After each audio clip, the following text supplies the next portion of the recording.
The world watched with a combination of fascination and pity as one of the most protected children in modern history grew up in the blinding light of fame, only to eventually disappear into a calculated silence. For more than 12 years, the narrative surrounding Suri Cruise and her megastar father, Tom Cruise, has been frozen. Tableau of separation, absence, and unanswered questions.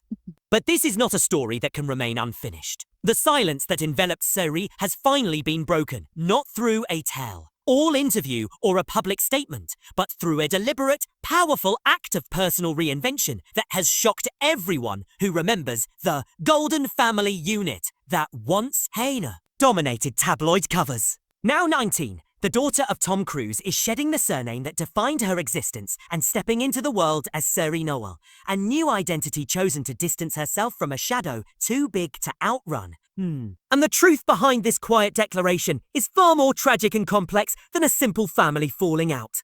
To truly understand the magnitude of this generational rift, we must rewind to the cinematic beginning of the romance that created her hair. The year was 2005, and the pairing of Tom Cruise and Katie Holmes was the stuff of Hollywood fantasy, a whirlwind relationship dubbed Tomcat. Holmes, then 26 and fresh off her Dawson's Creek fame, had once confessed her teenage dream of marrying the iconic actor. Cruise, 43 and already a global institution whose name guaranteed box office gold, seemingly manifested this dream into reality with explosive public affection.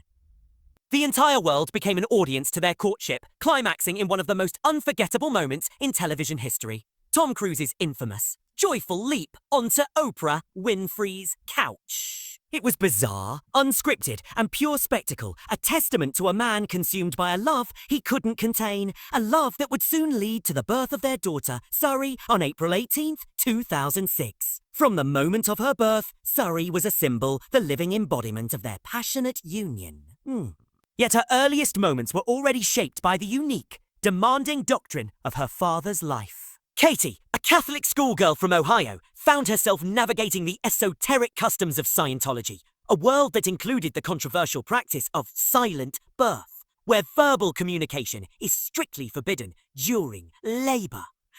Tom, devout and intensely focused, described Suri's arrival as the happiest day of his life, but his devotion to his faith was beginning to cast a long shadow over the newly formed family unit, Suri. Their extravagant $3 million wedding in November of that year, held in a 15th century Italian castle with a guest list of global celebrities, appeared to cement the fairy tale. However, the private anxieties of Katie's parents, lifelong Catholics who harbored deep unease about the secretive organization surrounding their daughter, were already foreshadowing the inevitable collapse. For Tom, Scientology was truth and salvation. For Katie, it was becoming an invisible cage of isolation.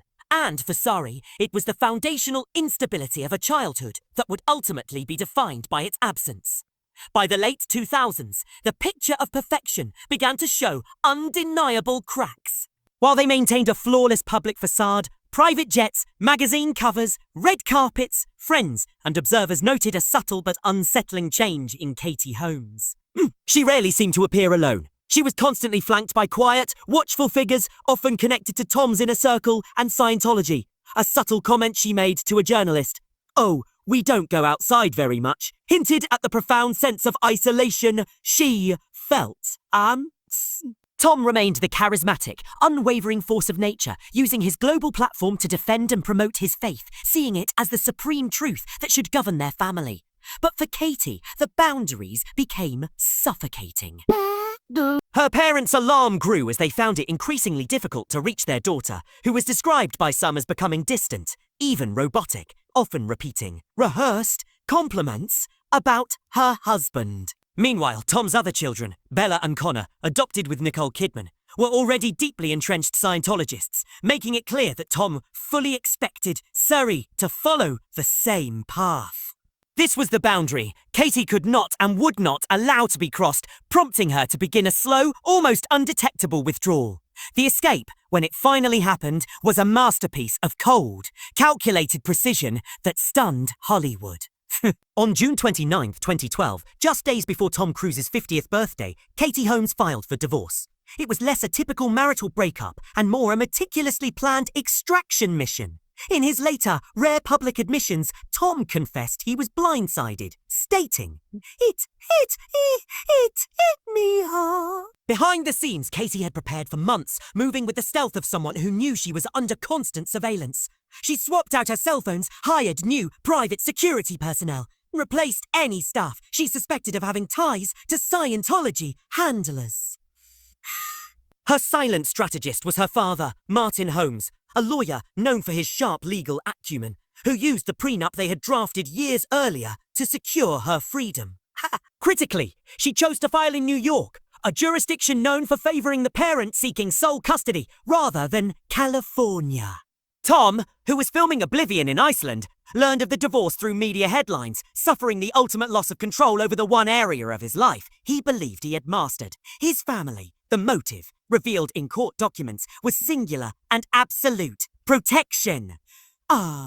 Katie fought for full custody over Suri, then 6, demanding complete authority over her education, medical care, and, most importantly, her religion. The underlying fear, according to former Scientologists, was the possibility that Suri might be ushered into the organization's Sea Org program when she was older. A future Katie was determined to preemptively destroy. The legal skirmish was brief and decisive, ending in just 11 days.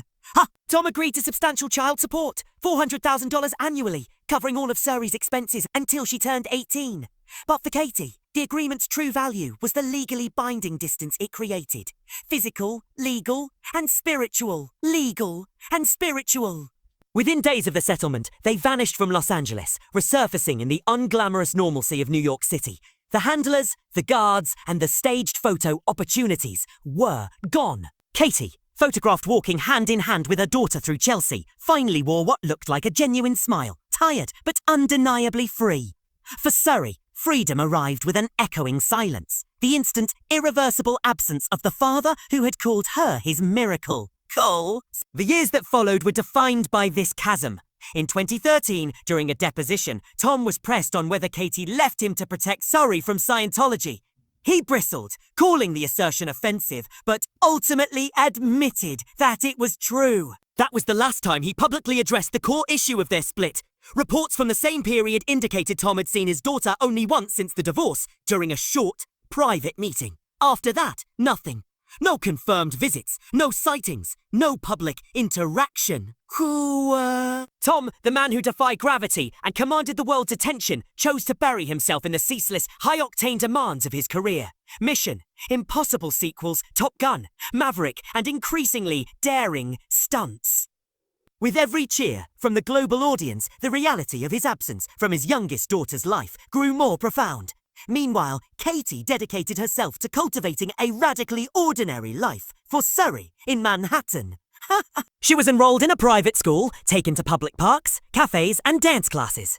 Friends noted that Suri, shielded from the chaos of Hollywood, was kind, bright, and remarkably grounded for a child, born into the stratosphere of a fame.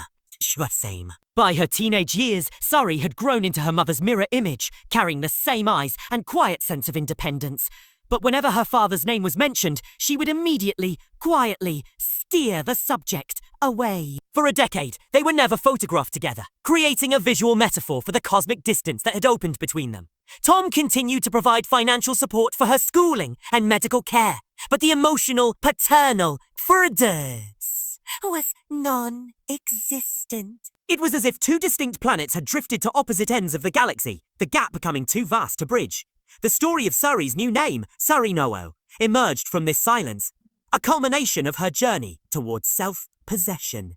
By 2021, Suri was attending the prestigious LaGuardia High School of Music and Art and Performing Arts. In her senior year musical, The Addams Family, the program listed her name not as Suri Cruz, but as Suri Knoll, her mother's middle name, her short Nos. It was far more than a stage name. It was a profound act of identity formation. When she graduated in June 2024, the official listing confirmed the change. Tom, predictably, was absent from the commencement ceremony, instead photographed thousands of miles away at a public concert in London. Katie was there, a single mother among the other proud parents, clapping and crying quietly, watching her daughter become a young woman entirely on her own terms, without the protection or the baggage of her famous father.